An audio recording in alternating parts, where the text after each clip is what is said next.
Welcome everybody to another video. This is a cute little handmade game table that I picked up from Facebook Marketplace. As you can see, the top here is pretty rough. All of these little inlaid pieces are uneven and it's going to take some work to get this looking its best. But you want to stick around because you won't recognize this when I'm all done. And let's get into it. My name is Angie, and I'm the one behind Transcend Furniture Gallery, a business created from the love of vintage furniture and the desire to take broken, dated, and unloved things and turn them into modern treasures. Sometimes I paint, sometimes I don't, but I always do what I can to save old pieces from the trash. Welcome to my workroom. Okay, and right off the bat here, this is a perfect example of a bad repair. There's a big crack in this leg, and what they did is they put a mending plate on it and used that to hold it together. But I'm going to be taking the legs off anyway, as well as this sort of scalloped skirting here on the bottom. It's all going.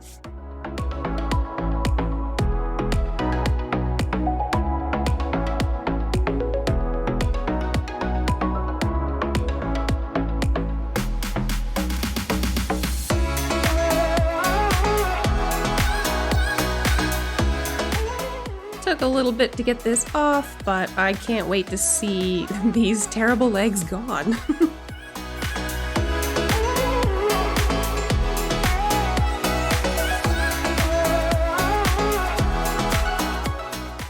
Just a heads up, before you start going to town with a rubber mallet trying to take something apart, make sure you know how it's put together in the first place.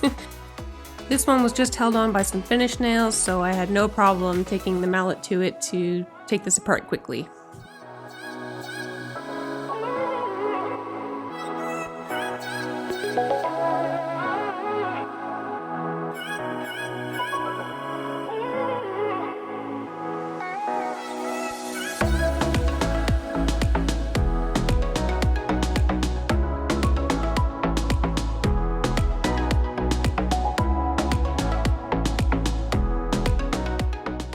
Once I take these off, I need to separate the decorative piece from the trim piece because I need to put the trim pieces back on, which I've already done here. So now what I'm doing, these are just sitting on top. I'm going to drill some new holes to attach this to the top.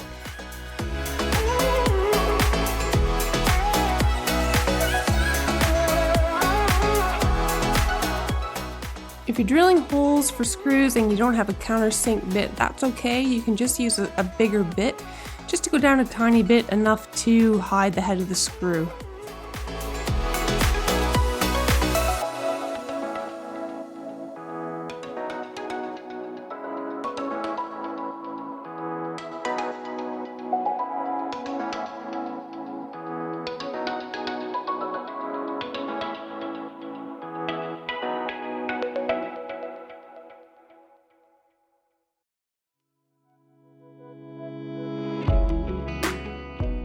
These screws are holding these pieces on nice and tight now, which is great, but I want just a little bit more support. So what I'm doing is cutting a base from 1/4 inch birch plywood that I'm going to screw onto the bottom here. It'll also give me a bottom, which is a good thing to have, because we don't want your checkers falling on the floor.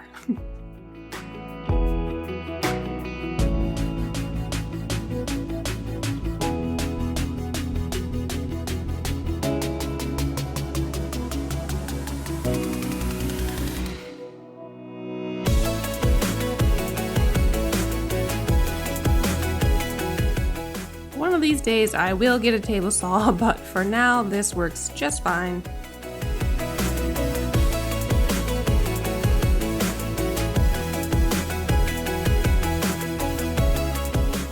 I left about 1/4 inch approximately all the way around, just because I don't really want to see the plywood even though it's there.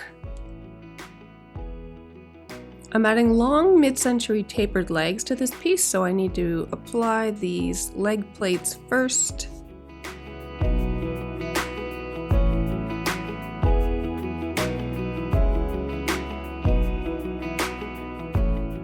This hardware is not going to match what I'm doing at all, so it is going.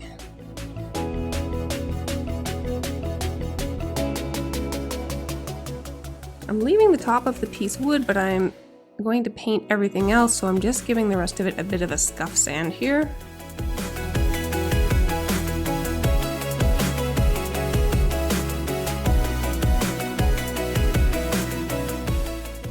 Oof, and onto this disaster of a top. What makes this so difficult is that all of these individual inlaid pieces are kind of at varying heights, like it's not flat. So the challenge here is to get it flat without sanding through the veneer. There was a few spots I didn't really have a choice. It was either sand through the veneer a little bit and hope the stain hides it, or leave it sticking up, and I didn't really want to do that. So it was a bit of a conundrum.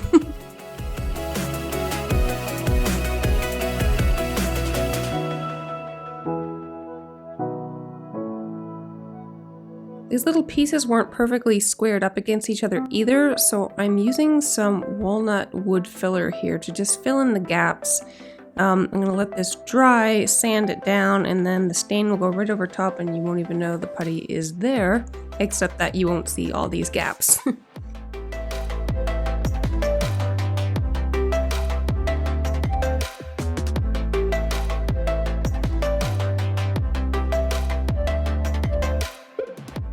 I really like thrifting and salvaging hardware wherever I can, so I'm just going through this bin to see if I can find something that works. I've got a few maybes here, and the pull I ended up choosing has different size holes than what's already in the drawer, so I'm going to fill these with some wood filler and drill new holes for the hardware. Even though this bottom won't be seen, I don't really want it to stick out like a sore thumb, so I'm just using a bit of black spray here to blend it in as I'm going to be painting the rest of the piece black. And I'm just sanding down these wood legs. They were salvaged from another piece, so they've got some dings and dried glue and all kinds of nastiness on them, so we're going to sand it down and stain them to match the top. With orbital sanders, you usually don't have to move them around too much. You typically just keep them fairly still and slow and it does the job, but when you're doing legs like this or anything round, you don't want to leave it in one spot too long because you'll end up with flat areas. I'm using a 220 grit sand pad to finish sanding this smooth and get rid of the rest of the dried wood filler that I just put on.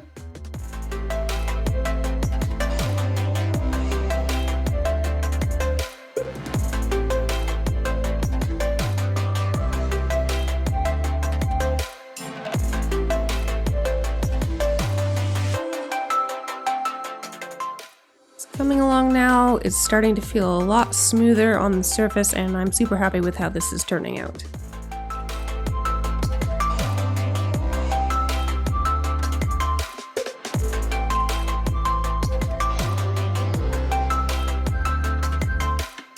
I'm applying a General Finishes gel stain for this. This particular color is Nutmeg, and it looks great, but I can immediately tell it's not the tone I'm looking for. So what I'm going to do, because I'm already in it at this point, I'm going to finish applying it, and before it dries and starts to set in, I'm going to go over it with antique walnut, which is more the tone I'm going for.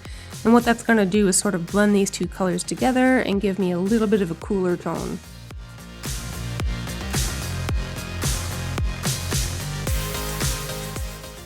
And this is definitely more the color that I was going for. I'm super happy with this top.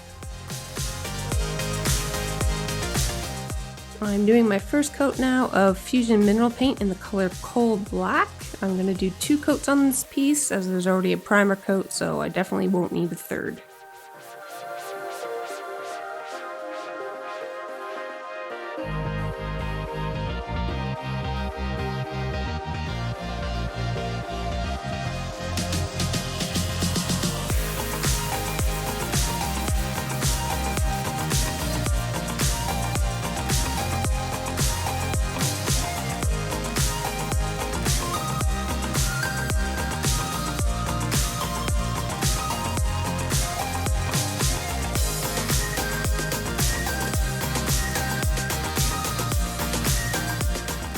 This was the pool that I felt suited the piece the best, but I'm going to give it a little bit of a gold colored spray paint.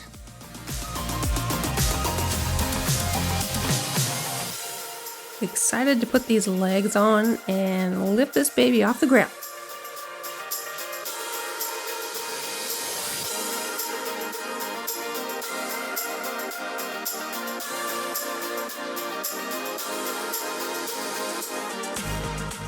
And I always like to add some felt pads to the legs.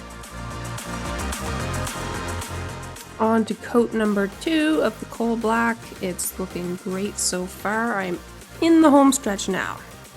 And my honey popped in for a few minutes and decided to give me a hand just because why not? That square blue plastic piece you see on the floor there is actually a hardware template, which is what helped us line these holes up for the new pole.